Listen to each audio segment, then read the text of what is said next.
우리 옆에 계신 분과 인사하실까요? 메리 크리스마스.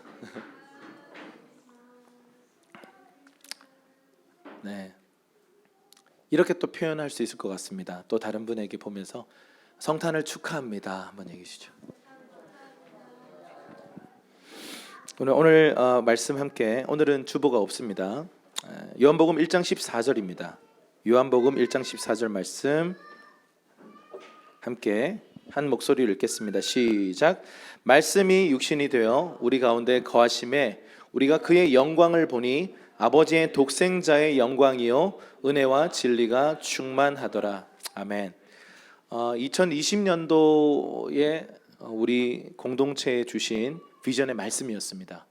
그리고 좀 시즌에 대한 하나님의 말씀이었습니다. 이상 속에 거하던, 그냥 저 멀리 있던 개념적인 기독교가 아니라 우리 일상의 공간, 우리의 가정과 직장과 내 삶의 현장 속에 내려오는 기독교, 하나님의 나라가 임하는 기독교, 지금 즉시 임하는 기독교에 대해서 우리가 올 한 해 훈련하고 선포하고 걸어왔습니다.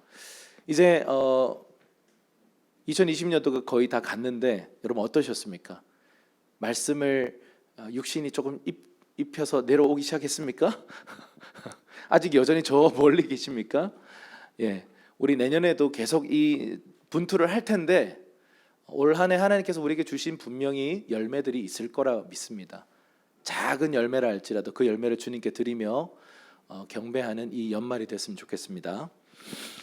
도로시 세이어즈라고 하는 한 사람이 있습니다. 이 여인은요 1893년에 태어나서 1957년에 죽었는데요, 아주 유명한 소설가입니다. 옥스퍼드 대학을 여성 최초로 졸업을 했습니다. 대단한 거죠. 그리고 추리 소설 작가입니다. 아주 유명한 작가예요. 이 여인이 썼던 여러 작품 속에 피터 윈지라고 하는 사람이 계속 등장을 해요. 피터 윈지 경이라고 하는 사람이 미궁의 사건을 해결하는 그 주인공으로 계속 나옵니다. 그런데 오랜 기간 미혼 남성으로 이렇게 등장을 해요. 그러다가 어느 날 소설에 해리엇 베인이라고 하는 사람이 등장을 해요. 여성입니다. 이 여성은 예쁘지 않아요. 그리고 옥스퍼드를 최초로 졸업한 여성이에요. 그리고 추리 소설을 쓰는 여성으로 등장합니다. 누구예요? 자기 자신이에요. 이 자신의 소설의 창작물이었던, 이 말하자면 창조자였던 이 도로시가요, 자신의 그 소설의 주인공인 피터와 사랑에 빠지게 됩니다. 자기가 만든 플랫폼, 자기가 만든 이 이야기의 주인공과 사랑에 빠지게 돼서요, 혼자 있는 게 너무 안쓰러워서 자신을 그 소설 속에 집어넣습니다. 그리고는 이 피터와 해리엇은 사랑에 빠지고 함께 여러 사건을 해결하면서 행복하게 살게 된다라고 하는, 어떻게 보면 좀 행복한 이야기입니다.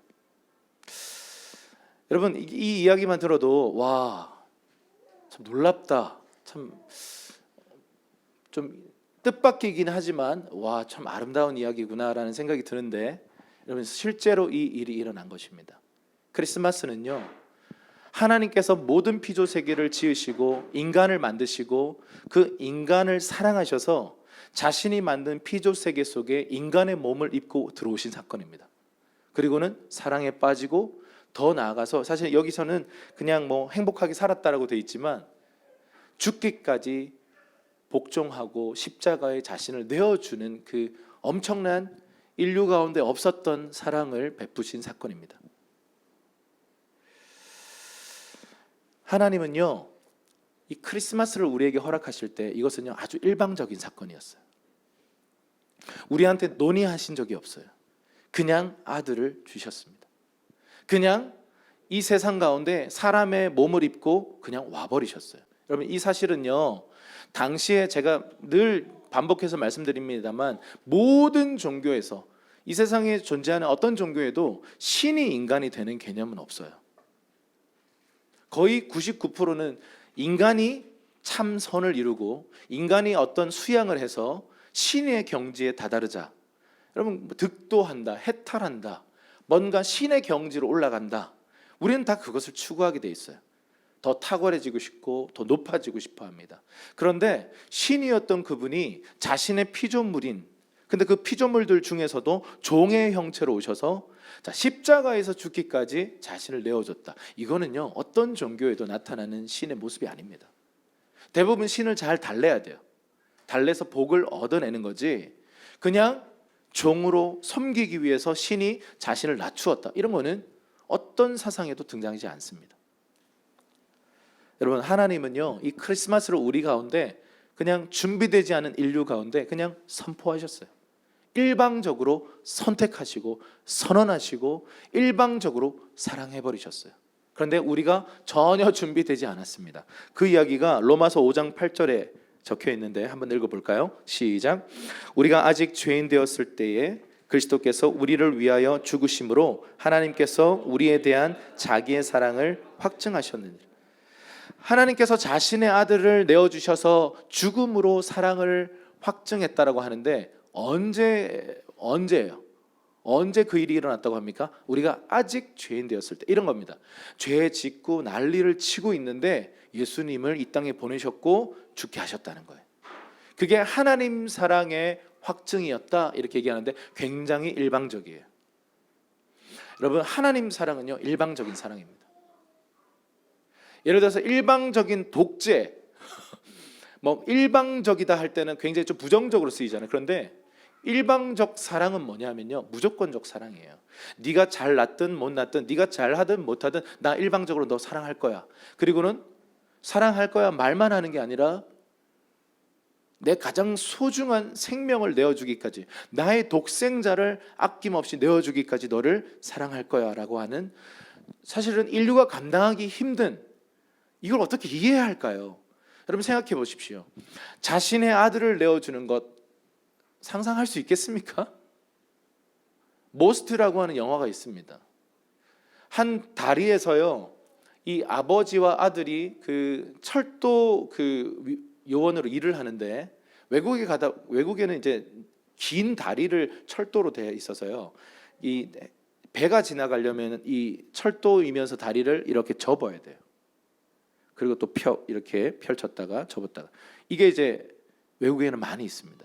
이 아버지가 그 일을 맡은 이제 분이신데, 이 아들이 어느 날 그냥 아버지를 따라서 놀러 같이 옆에서 낚시도 하고 이렇게 아버지와 동행하려고 갔다가 갑자기 이 사고가 일어나는데, 어떤 사고냐면 오지 말아야 할 시간에 갑자기 기차가 오기 시작하는 거예요. 지금 다리는 이렇게 접혀 있는 상태예요. 그럼 어떻게 돼요? 기차가 오면 어떻게 됩니까? 탈선하게 되고 그냥 수백 명의 사람들이 그냥 죽게 되는 엄청난 지금 위기 상황인데, 이거를 아버지가 잠깐 어디 간 사이에 아들이 먼저 보는 거예요. 그래서 이 아들이, 아버지가 늘 하던 일이니까 어떻게 하는 줄 알거든요. 근데 아이가 너무 어린 꼬마예요. 그 영화에서 봤을 때는 한 6살 정도 돼 보이는 나이입니다. 근데 이 아이가 레버를 이렇게 딱 당기면 이게 다시 이렇게 내려와서 기차가 다행히 지나갈 수 있게 되는데, 이 아이가요, 이 레버를 당기다가 자기 무게보다 이 레버가 더 무거웠던 거예요. 그래서 당겼는데 자신이 거기에 휩쓸려 들어간 겁니다. 톱니바퀴 사이에 끼어버렸어요. 근데 이 아버지가 당연히 이 기차가 올 시간이 아닌데 기차가 오는 소리를 듣습니다. 깜짝 놀라서 올라와 봤더니 기차가 지금 거의 다 달았어요. 빨리 레버를 누르지 않으면 수백 명의 사람이 죽습니다. 그런데 이 아들을 찾아봤더니 아들이 없어요. 근데 아들이 그 기계실에 딸려 들어가는 모습을 본 겁니다. 이 아버지는 선택해야 됐습니다. 레버를 당길 것인가, 그래서 아들을 희생할 것인가, 아니면 수백 명의 사람들을 희생시킬 것인가. 막 이건 갈등의 차원이 아니에요. 절규였어요. 결국은요, 레버를 당깁니다. 그리고는 막 이 기차를 향해서 막 증오와 막 분노와 절망을 막 표출합니다. 결국 아이는 죽어버렸어요. 이 기차를 이제 지나가던 사람들 중에서는요, 그 기차 안에서 마약하고 있었던 여성도 있었고요.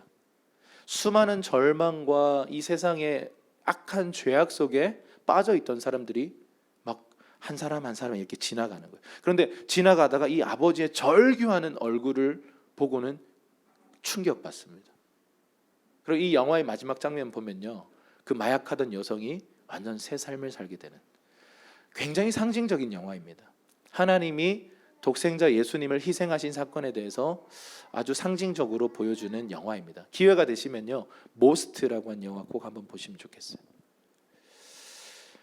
하나님께서 준비되지 않은 아직 죄인된 상태에 있던, 아무 자격 없고 아무런 조건을 성취할 수도 없었던 우리를 향해서요, 일방적으로 선택하시고 일방적으로 사랑을 선언하시고 일방적으로 희생하셨어요. 우리 이 위대한 사랑을요 다 이해할 수 없습니다. 평생 동안 주님 앞에 서는 때까지 이 점진적 계시가 우리 가운데 풀어질 것입니다. 하나님의 사랑이 얼마나 위대한지요, 얼마나 놀라운지에 대해서요. 이 하나님이 행하신 이 놀라운 일을 생각하고 묵상하는 날이 언제예요? 바로 오늘 크리스마스입니다. 우리 옆에 계신 분에게 성탄을 축하합니다 다시 한번 얘기해 주시죠. 그럼 이런 질문을 좀 드려볼게요. 왜 예수님이 이 땅에 오셨는가? 여러분, 예수님 왜 이 땅에 오셨습니까? 많은 이유가 있겠지만 그 본질은 무엇일까요? 그 답을요 예수님의 이름에서 좀 찾아볼 수 있습니다. 마태복음 1장 21절에서 23절 말씀을 함께 두 구절을 보겠습니다. 시작. 아들을 낳으리니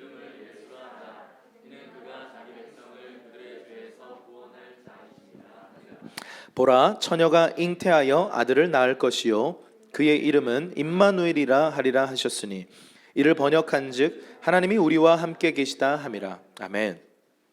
예수님의 이름을 그 구약 성경 이사야는 어떻게 예언했습니까? 그의 이름을 무엇이라 하라? 임마누엘이라 하라 그랬어요. 임마누엘이 무슨 뜻입니까? God with us. 하나님이 우리와 함께 계시다라는 뜻입니다. 자, 예수님의 이름을 이제 예슈아라고 하는 히브리어 이름을 주님이 신약에 와서 말씀하셨는데, 구약에서는 예수님의 이름을 향해서 임마누엘이라고 아주 특별한 뜻의 이름을 말하고 있습니다. 뭐예요? God with us. 우리와 함께 계시는 하나님. 자, 주님 왜 이 땅에 오셨습니까? 우리와 함께 계시려고요. 그게 1번입니다. 하나님 우리와 함께 계시고 싶으셨어요. 아까 전에 그 소설의 작가처럼요, 그 소설에 등장하는 그 피터를 너무 사랑해서요 자신을 소설의 인물로 성육신시켜서 등장했던 것처럼, 그와는 비교도 할 수 없게 신이 인간 피조 세계 속에 인간의 몸을 입고 오신 사건, 그게 바로 크리스마스인 것입니다. 두 번째는 한번 따라할까요? 예슈아. 우리가 예수, 지저스, 제수스라고 이렇게 전 세계에서 예수님의 이름을 부르는데 히브리어 원래 이름은 예슈아입니다. 예슈아. 이 이름의 뜻은 뭐냐면 여호수아, 호세아 같은 단어예요.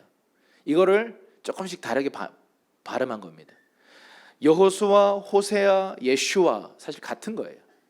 뭔가 다 비슷하죠? 무슨 뜻입니까? 하나님이 우리를 구원하신다는 뜻이에요. 죄에 빠진 우리를 구원하시기 위해서 예수님이 오셨습니다. 여러분, 우리와 우리를 너무 사랑하셔서 사랑을 나누려고 하는데 큰 벽이 있는 거예요. 죄라고 하는 벽이요. 근데 우리 힘으로는 그 벽을 허물어뜨릴 수가 없어요. 그래서 예수님이 인간이 되셔서 오셔서 하나님이 일방적으로 허물어 버리셨어요. 벽을 없애 버리셨습니다. 여러분, 기독교의 지금 이제 신약 시대의 회개는요, 오해하지 마셔야 돼요. 하나님 용서해 주세요가 아니에요. 용서하셨습니다. 하나님께서 예수 그리스도를 통해서 십자가에 죽게 하심으로 말미암아 우리 죄가 이미 용서받았음을 믿는 사건이 회개예요. 그리고 내가 용서받았음을 감사하면서 내 방향을 돌이키는 것. 하나님 제발 저를 용서해 주세요. 아니요, 이거는요 기독교가 아닙니다. 기독교는요 이미 주님께서 일방적으로 오셔서 모든 하나님과 우리 사이를 갈라놓았던 이 장벽을 일방적으로 허무신 사건을 인정하고 믿는 거예요. 아멘이십니까? 예수님이 일방적으로 오셔서요 우리를 위해 죽으셔서 그때 일어났을 때 온 인류의 모든 죄가 사해졌어요. 그런데 문제는 내가 그분을 믿는가, 내가 그분을 인정하는가에 따라서 그 법적 효력이 미치는가 안 미치는가예요. 결국은 주님께서 이미 우리에게 예슈아라고 하는 이름, 임마누엘이라고 하는 이름을 통해서 우리에게 왜 오셨는지를 보여주시는 거예요. 너희와 함께하고 싶은데 너희가 죄 가운데 막혀있다. 그래서 내가 이 죄로부터 너를 구원하기 위해서, 다른 말로 하면 이 죄의 장벽을 허물어 버리기 위해서 내가 왔다. 할렐루야. 그래서 성탄은 축하할 일이에요. 성탄 자체가 메시지예요. 성탄 자체가 복음입니다. 할렐루야. 자, 그러면 다시 한번 요한복음 1장 14절 말씀을 읽어보죠. 시작. 말씀이 육신이 되어 우리 가운데 거하심에 우리가 그의 영광을 보니 아버지의 독생자의 영광이요 은혜와 진리가 충만하더라. 아까 말씀드렸어요. 모든 사상, 모든 종교, 모든 흐름은요 다 높아지려고 해요. 그런데 희한하게 말씀이신 하나님이 육신을 입고 이 땅에 내려오셨다, 낮아지셨다라고 하는 이야기는 인류사에 나타나지 않는 아주 신비하고 독특한 이야기예요. 자, 당시 육신은요 악하다고 생각했던 게 이원론 사상, 그리스 로마 세계관입니다. 육신은 악해요. 이 땅은 악해요. 물질 세계는 악해요. 저기 영적 세계만 선해요. 이게 이원론입니다. 그러나 히브리적 사고방식은 어떤 거예요? 이 악하다고 생각하는 이 몸을 구속하셔서 거룩한 몸을 만드는 게 하나님 나라인 것입니다. 이 땅은 악하다고 생각했는데 하늘이 침노해서 내려오니까 거룩한 땅이 됐다라는 거예요. 모세가 서 있었던 땅, 여호수아가 서 있었던 땅, 하나님이 임재하시니까 어떤 땅이 돼요? 네가 선 땅은 거룩한 땅이니 네 발의 실을 벗어라. 여러분, 기독교는요, 원래 복음은요, 이 히브리적인 이 사고방식은요, 이 세계관을 두 개로 잘라버리는 게 아니에요. 이거를요, 하늘이 내려와서 땅을 거룩하게 만드는 것, 영이 육을 터치해서 거룩한 육이 되게 하는 것, 이것이 기독교인 것입니다. 그래서 예수님은 말씀이 육신이 되어 우리 가운데 오셨는데, 이 말은요 우리가 이것을 성육신 사건이라고 부르는데, 겸손의 왕의 모습으로 오셨다는 거예요. 여러분, 왕은 왕이십니다. 그런데 겸손의 왕의 모습으로 이 땅에 오셨어요. 그래서 상징적인 사건이 너무 많잖아요. 왕이 무슨 나귀 노새를 타고 입성합니까? 무슨 왕이 말 구유에 눕힙니까? 말도 안 되는 그런 장면들이에요. 그런데 여러분, 메시아적인 인물, 여러분, 모세가 갈대상자라고 하는 허름한 그곳에 담겨져서 그 나일강에 숨겨져 있었어요. 그런데 예수님도 구유에 눕혀서 거기에 그냥 눕혀져 있었다라는 것이죠. 여러분, 이 두 장면이 오버랩되지 않으세요? 모세가 이 갈대상자에 들어가 있는, 눕혀져 있는 모습과 예수님이 구유에 눕혀져 있는 모습이 오버랩이 되고 있습니다. 그분은요 정말 겸손의 왕의 모습으로 오셨어요. 그래서 성탄절을 맞이했을 때 우리가 가장 먼저 기억해야 될 모습은 뭐냐면, 예수님은 겸손의 왕으로 오셨다라는 것입니다. 빌립보서 2장 5절에서 8절입니다. 함께 우리 잘 아는 말씀인데 다시 한번 보겠습니다. 시작. 너희 안에 이 마음을 품으라. 곧 그리스도 예수의 마음이니 그는 근본 하나님의 본체시나 하나님과 동등됨을 취할 것으로 여기지 아니하시고 오히려 자기를 비워 종의 형체를 가지사 사람들과 같이 되셨고 사람의 모양으로 나타나사 자기를 낮추시고 죽기까지 복종하셨으니 곧 십자가에 죽으심이라. 너희 안에 이 마음을 품어라 그러면서 예수의 마음이다 이렇게 말씀하고 있습니다. 예수님의 마음이 어떤 마음인지에 대해서 6절부터 얘기하는데요, 이런 거죠.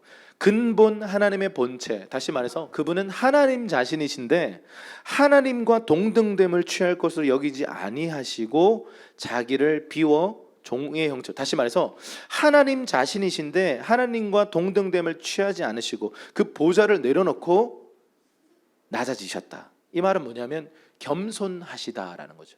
예수님의 마음은 어떤가 물으신다면 한마디로 겸손하시다라는 거예요. 내 권리를 주장하려는 자세가 아니라 권리를 내려놓는 자세라는 거죠. 나 이런 사람이야 라고 하는 어떤 누군가가 나를 알아주기 원하는 마음이 아니라 그런 마음을 다 내려놓고 그냥 우리의 삶을 내어주는 거예요. 여러분, 그럴 때 있지 않으세요? 여러분의 그 가치를 제대로 평가해주지 않는 누군가를 딱 만났을 때, 누군가가 나의 가치를 막 무시하고 깎아내리는 말을 하고 나를 인정하지 않는 그런 어떤 모습을 보일 때, 여러분 어떤 마음이 드세요? 나의 가치를 평가절하 하는 사람들을 만나면 기분이 어떠세요? 빡치죠. 내가 어떤 사람인지 보여줘? 뭐 이런 막 생각들이 올라오죠. 우리 인간 안에 있는 본능이에요. 이러면서 이렇게 뭔가를 보여주고 싶어 하죠. 근데 예수님 그러지 않으셨다는 거예요. 예수님을 향해서요 막 삿대질하고 막 욕하고 예수님의 가치를 완전 평가절하는 목수의 아들이 아니냐, 나사렛에 무슨 선한 게 나겠느냐, 뭐 이런 얘기를 들을 때마다 예수님은 소매 딱 걷으면서 야야야 미카엘 내려와봐 이래가지고 천사를 막 보여주고 막 한 방 이렇게 딱 했는데 그냥 막 무협 영화 같은 거 아시죠? 다 쓰러지고 할렐루야. 십자가에서 갑자기 눈에서 레이저가 확 나오면서 쫙 한번 쓸어주면 우리는 그런 상상하잖아요. 근데 예수님 그렇게 하지 않으셨어요. 오히려 연약한 종의 형체, 어린 양. 여러분 어린 양이 죽을 때요 막 다른 동물들이 막 이렇게 죽을 때처럼 막 날뛰지 않습니다. 자신의 죽음을 받아들이고 그걸 견뎌냅니다. 그게 양이에요. 그래서 막 자신의 죽음을 받아들이고 막 파르르 떨면서 죽음을 맞이하는 게 예수님의 모습이셨어요. 여러분 신이 무슨 이런 모습입니까? 그래서 제자들이 다 도망간 거 아닙니까? 이 세상에 그 누구도 신이라면 저럴 수는 없을 것이다 라고 생각했을 거예요. 예언을 그만큼 들었어요. 인자가 3일 만에 부활하리라, 인자가 장대에 들리는 것처럼 하늘에 들려야 하리라, 수많은 예언의 메시지를 들었습니다만 실제로 예수님이 십자가에 달려버리니까 다 시험 들어버리는 거예요. 신이 왜 저래? 도망가자. 혼란스러운 거예요. 저는 제자들이 도망갔던 그리고 두려워했던 가장 큰 이유가 그냥 죽음에 대한 위협도 분명히 있지만 가장 큰 두려움은 혼란스러움이었을 거예요. 우리 선생님이 죄도 없는데 왜 저 로마의 어떤 이 권력 속에서 저렇게 개죽음을 당하는가? 그래서 혼란스러워서 도망갔을 거예요. 예수님은요 자신의 권리를 주장하지 않으십니다. 그리고 모든 권리를 포기하는 장면이 보이죠. 이게 바로 겸손이에요. 겸손은 권리를 내려놓는 겁니다. 예수님은요 삼위일체 하나님이세요. 그럼에도 불구하고 사람의 모양으로 오셔서 심지어 종의 형체를 가졌어요. 여러분 최후의 만찬에서 예수님이 종의 형체를 가지셨어요. 종들이 하는 행동을 하셨어요. 제자들의 발을 씻기는 장면입니다. 너희도 이렇게 섬겨라. 종의 형체를 가지시고 그걸 부끄러워하지 않으셨고요.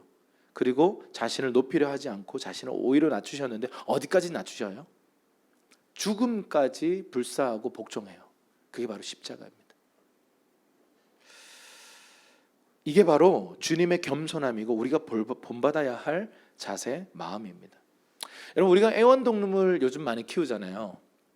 요즘처럼 이 펫 산업이 이렇게 발달한 때가 또 없는 것 같아요. 뭐 고양이, 개, 또 뭐를 키웁니까? 뭐 풍뎅이, 개미, 뭐 뿅아리, 악어, 이구아나, 앵무새, 공룡, 뭐 공룡 우리 집에 많습니다. 오만 걸 지금 다 키워요. 막 돼지도 키우더라고요. 그 조그맣게 이렇게 개량된 돼지가 있더라고요. 되게 귀엽긴 하더라고요. 그래도 돼지는 돼지예요. 이 수많은 애완동물을 키우는데 우리 그 강아지 키우는 그 미스들, 결혼하지 않은 우리 미스들 보면 엄마가 밥 줄게 뭐 이런 거 있잖아요. 개한테 개 엄마야. 여러분 나는 너의 엄마야, 나는 너의 아빠야. 이게 이제 개를 키우는 사람들의 좀 많은 분들의 그 모습이에요. 근데 이제 또 뭐 저처럼 개는 개일 뿐, 난 사람이고 넌 개야. 이렇게 경계를 확실히 두는 사람들도 있습니다만 요즘은 이제 막 집에서 키우다 보니까 내가 너 엄마야, 아빠야 이렇게 엄마한테 와 뭐 이렇게 해요. 그래서 엄마한테 와 이 얘기만 딱 듣고 아줌마인가 이렇게 생각했는데 개한테 얘기하더라고요. 근데 여러분 내가 너의 엄마야, 나 개 엄마야, 이거는 자신을 내어주는 모습이잖아요. 그런데 여기까지는 이 개 엄마들도 내어주는데 그렇구나, 개 엄마면 너도 개구나, 그래서 누가 와가지고 당신은 개입니다 이러면 이제 싸움이 일어나는 거죠. 개 엄마로 내가 자처했지만 나는 개가 될 수 없어요. 개가 되어서는 안 돼요. 그런데 여러분, 성육신 사건은요, 실제로 그 일이 일어나 버린 사건입니다. 이거는 여러분 묵상하면 묵상할수록 이거는 이해할 수 없는 신비예요. 그냥 그렇구나 이러고 넘어가면요, 그게 종교예요. 그게 맹종입니다. 덮어두고 그냥 아멘 하는 거예요. 생각해 보십시오. 그냥 여러분의 머리를 한번 돌려보세요. 아니 무슨 득이 될 게 있다고 신이 사람으로 오셔서 저 멸치천대를 받고 침뱉음을 당하고 그 고난을 당하고 수욕을 참고 십자가에서 죽으셨나? 이것이 사랑이 아니면 설명이 안 되는 바보의 모습이에요. 바보예요. 예수님 바보예요. 하나님 아버지 바보세요. 사랑에 있어서는요 정말 바보 같은 분이세요. 일방적이고 말도 안 들으세요. 무조건 직진이에요. 사랑에 있어서는 직진이에요.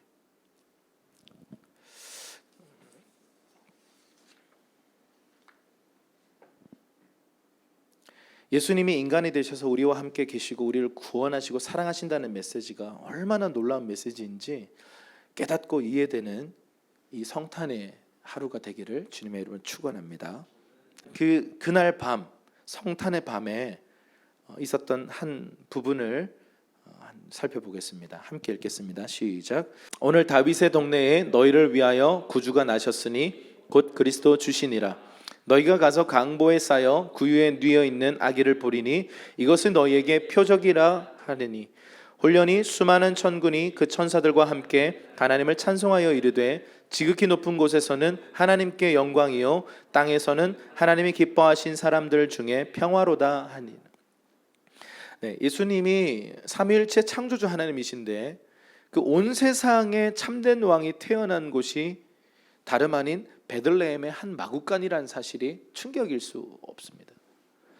여러분, 이게 가이사 아구수도라고 하는 이 통치자가 호적 명령을 내려요. 우리가 얼마나 많은 인구를 가졌는가를 세어보기 위해서 모든 국민들에게 이 명령을 내립니다. 그래서 지금 사실 만삭이잖아요, 거의. 근데 이 만삭이 몸을 이끌고 긴 여행을 합니다. 요셉과 마리아가 자신이 고향이었던 베들레헴으로 가는 거예요. 이건 예언에 적혀 있던 거예요. 베들레헴에서 메시아가 날 거다. 그래서 이 하나님 말씀을 응하게 하기 위해서 사실은 이러한 선포가 있었고, 그래서 먼 거리를 만삭이 몸을 이끌고 이동해요. 그런데 놀라운 사실은 지금 출산이 임박했는데 얼마나 위급한 상황이에요. 출산이 막 진통이 막 오고 있는데 여관에 빈방 하나 없는 거예요. 모든 여관을 다 다녀봤는데 빈방이 없어요. 그래서 사정을 해서 마구간의 한 귀퉁이를 빌린 겁니다. 그래서 거기서 온 세상의 왕이신 예수께서 출산하신 거예요. 방 하나 없었어요. 그게 우리의 구세주 예수 그리스도가 이 땅에 오셨을 때 사람들이 취급했던 방식이었어요. 그 누구도 주목하지 않아요. 그 누구도 중요하게 생각하지 않아요. 무관심해요. 아직 죄인 되었을 때 예수 그리스도가 오신 거예요. 그럼 방 하나 잡지 못해요. 이 얼마나 초라한 모습입니까? 그런데 예수님이 그 마구간에서 태어나서, 위생적으로 생각해 볼 때 참 그렇잖아요. 생각해 보세요. 엄마의 입장에서 그런 곳에서 아이를 낳는 것은 말이 안 되잖아요. 그런데 그곳에서 이 세상을 구원할 메시아가 태어나요. 그리고는 구유에 눕혀놔요. 그런데 이것이 표적이라는 거죠. 이것이 바로, 여러분, 표적은 뭐냐면요, 하나의 그냥 모습을 통해서 사인이에요. 뭔가를, 메시지를 전하는 거예요. 구유에 누인 이 예수님은 시대적 메시지예요. 세상을 향한 구세주의 메시지예요. 겸손의 왕의 모습으로 오시는 거예요. 그런데 아무도 주목하지 않습니다. 그런데 오늘 이 말씀에 보면 목자들이 갑자기 와요. 천사들의 어떤 인도를 받아서요, 목자들이 와서 3D 직종, 당시의 천민이었던 목자들이 와서 경배합니다. 그리고 여러분, 이방 이교도들, 동방박사들은요 이교도들이에요. 점성술사들이에요. 별자리를 연구하던 사람들이에요. 그 사람들이 한 특별한 별이 나타나서 별을 따라서 여기까지 온 거야. 그럼 왕이 태어날 거라는 것을 알게 된 거예요. 그래서 처음에는 어디로 가요? 예루살렘. 당연히 예루살렘으로 갔죠. 수도에서 날 거라 생각했어요. 근데 수도에 갔더니 헤롯 왕이나 이상한 왕이 있더라고요. 그리고는 새로 태어난다는 그 예언된 왕의 탄생을 시기 질투해서 어떻게 해요? 죽여버리려고 막 음모를 꾸며요. 그리고는 이렇게 얘기하죠. 동방박사 여러분, 혹시나 메시아를 만나면 저에게 알려주세요. 저도 가서 경배하겠습니다. 경배가 아니라 죽이려고 했던 거예요. 이 동방박사들이 이 이야기를 무시해버리고 천사들이 또 나타나서 그의 말을 믿지 말라 그래서 경배하고 자기 고향으로 다시 돌아갔어요. 그리고 귀한 예물을 드렸죠. 당시의 황금, 유향, 몰약이라고 하는 아주 상징적인 이 메시아의 상징성을 가진 이 세 가지 예물을 드립니다. 그리고 나서 떠나버리죠. 다시 말하면 이 세상의 통치자들, 헤롯 왕, 종교 지도자들, 세상의 어떤 중심에 서 있는 사람들에게는 완전 무관심, 완전 소외당하고 아무도 주목하지 않는 그 마구간, 베들레헴 마구간에서 구유에 누이신 예수님께 당시에 천민이었던 목자들과 저 이교도들이 와서 경배했다는 거예요. 여러분, 예수 그리스도는 지난주 주일날 말씀드렸죠. 숨어 계신 하나님의 지혜예요. 지혜의 눈이 없으면 그분을 볼 수가 없습니다. 그래서 요한복음에는 이런 말씀이 있어요. 요한복음 1장 9절에서 12절 말씀입니다. 이 부분을 요한은 이렇게 표현을 했습니다. 시작. 참 빛 곧 세상에 와서 각 사람에게 비추는 빛이 있었나니 그가 세상에 계셨음에 세상은 그로 말미암아 지은 바 되었으며 세상이 그를 알지 못하였고 자기 땅에 오매 자기 백성이 영접하지 아니하였으나 영접하는 자 곧 그 이름을 믿는 자들에게는 하나님의 자녀가 되는 권세를 주셨으니. 아멘. 참 빛, 각 사람에게 비추는 빛이 있었는데 그가 세상에 와 있었는데 아무도 그를 알지 못했대요. 그를 알지 못할 뿐만 아니라 아무도 영접하지 않았답니다. 누가 영접해요? 당시의 천민이었던 목자들, 이교도들이 와서 그분을 영접하고 경배했다는 게 말이 되는 얘기입니까? 그렇게 하나님을 사랑한다고 종교적 열심을 가졌던 수많은 종교 지도자들이 가득했던 예루살렘 성에 메시아의 탄생을 알아보지도 못하고 영접하지 않는 말도 안 되는 그런 사람들, 당시의 세대였어요. 그런데 여러분, 영접하는 자, 한번 따라합시다. 영접하는 자, 곧 그 이름을 믿는 자들에게는 하나님의 자녀가 되는 권세를 주셨나니. 여러분, 이건 어마어마한 혁명입니다. 예수 그리스도를 영접하고 믿는 사람들, 영접하는 것은 곧 믿는 것이에요. 예수를 믿는 것만으로 하나님의 창조주의 자녀가 되는 권세를 주셨다라는 거예요. 이 자녀의 권세, 아까 자녀의 권세 보셨죠? 막 어디 막 목사가 설교하고 있는데 지금 자녀의 권세는 막 뚫고 올라오잖아요. 할 말이 없어요. 자녀니까 뭐라 해요? 원래 저런데 애들은. 예수님도 어린아이들이 내게 오는 것을 금하지 말라. 물론 이제 설교를 위해 좀 금했습니다. 설교 중단돼요. 영접만 하면, 그 이름을 믿기만 하면 하나님 자녀가 되는 권세를 주셨다. 와, 이건 천지가 개벽할 말씀이에요. 여러분, 당시에 수많은 사람들은 수행했어요. 고행을 했어요. 엄청나게 율법을 준수하게 자기를 괴롭혔어요. 하나님 자녀가 되려고요. 근데 틀렸어요. 아들 예수 그리스도를 믿는 자, 그런데 아무도 주목하지 않았고 아무도 영접하지 않았고 아무도 믿지 않아요. 그게 예수 그리스도 이 땅에서의 대부분 사람들에게 받았던 취급이었어요. 그러나 저와 여러분들, 이제 예수 안에서 하나님의 자녀가 되고 하나님의 가족이 된 우리 형제 자매가 된 저와 여러분들은 이제 예수가 어떤 분이신지 아는 거예요. 주는 그리스도시요 살아계신 하나님의 아들이신 것입니다. 그분은 그 예수를 통해서 만물이 나왔고 만물이 예수께로 돌아가게 되는 것이에요. 그게 예수 그리스도이십니다. 여러분, 이 예수 그리스도의 그 아름다움을 하루하루, 한 달 한 달, 매년마다 더 점진적으로 깨달아가기를 주님의 이름으로 축원합니다.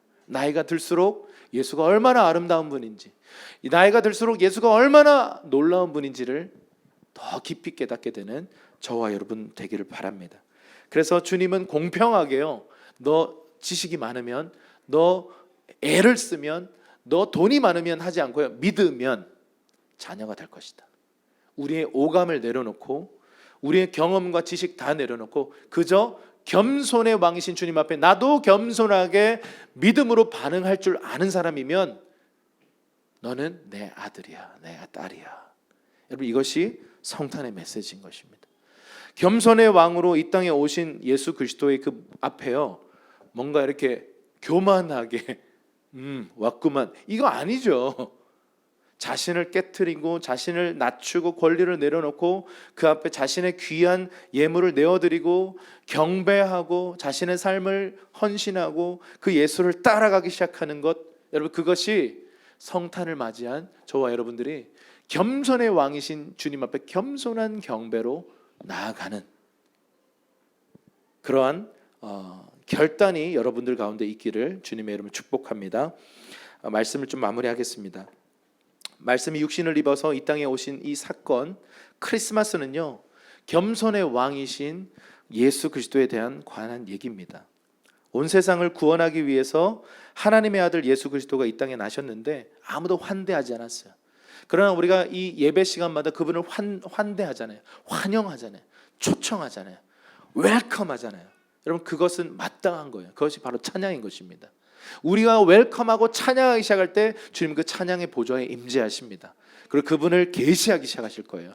그리고 그분을 아는 자들을 통해 합당한 경배가 풀어지게 될 것입니다. 여러분, 이 성탄은요, 예배에 관한 것이에요. 크리스마스라고 하는 것은 그리스도를 향한 이 마스, 이거 뭐냐면요, 예배라는 뜻이에요. 그분을 향한 예배. 크리스마스는요, 그분을 향한 예배가 드려지는 때지, 뭔가 우리끼리 즐겁게 놀고 먹고 마시고, 여러분, 그것은 그 이후에 어떤 반응일 뿐이지 뭔가 그것이 주가 되어서는 안 돼요. 크리스마스는요, 경배하는 날입니다. 그래서 내년에는, 올해는 좀 많이 아쉬웠어요. 근데 내년에는 정말 크리스마스의 의미를 우리가 더 연구하고 공부해서요, 합당한 경배를 드렸으면 좋겠어요. 어제 적은 무리가 나왔고 또 온라인으로 함께 했는데 좋기도 하고 또 아쉽기도 했어요. 정말 합당한 경배를 주님께 드리고 싶어요.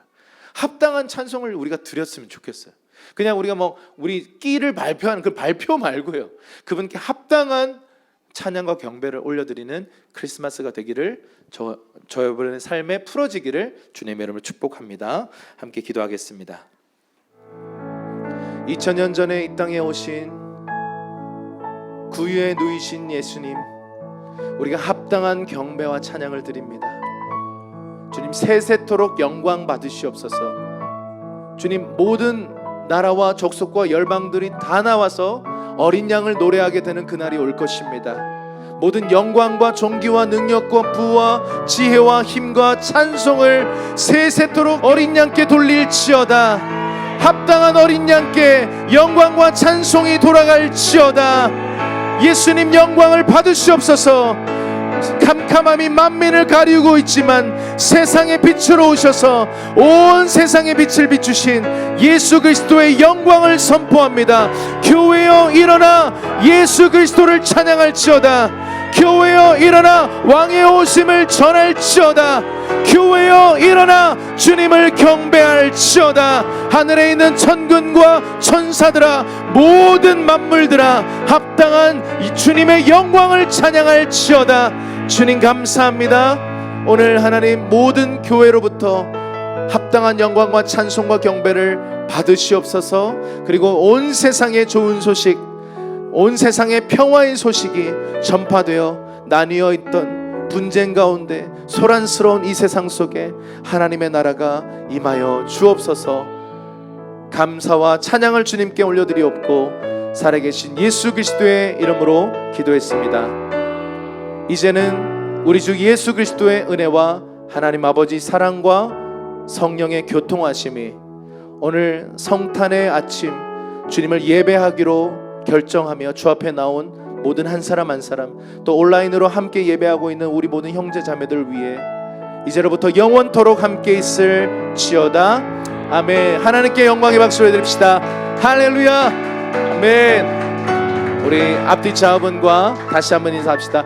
메리 크리스마스.